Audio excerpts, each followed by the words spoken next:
Hi, I'm Mary, a librarian and book reviewer with a focus on stories written for kids, tweens, and teens.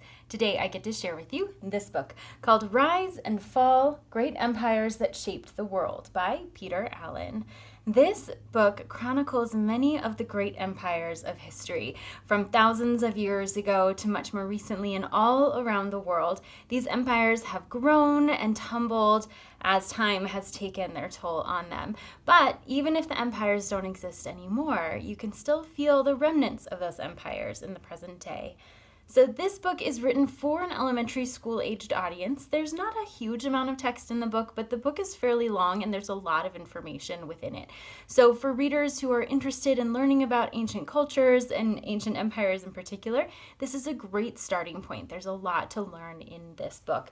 Each empire has its own several pages that go along with the story. So as you can see, not a huge amount of text. It is kind of small, so depending on the reader, that might or might not be okay.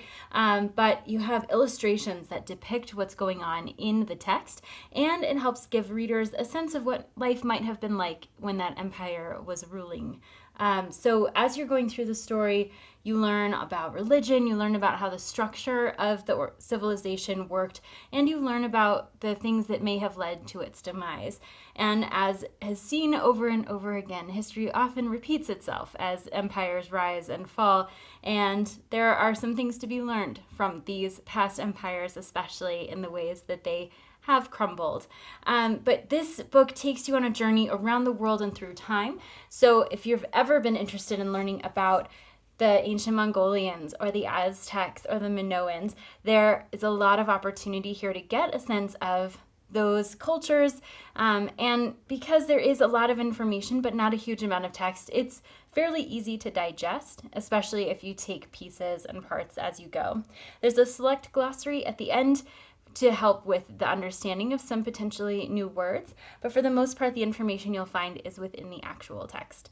So it is on oversized pages, and because of the detail of both the writing and the illustrations, it's best suited to a more independent read than a group read, but it's a nice way to introduce readers to the ancient civilizations that have created the world as we know it today, and it's especially accessible to those elementary school-aged readers.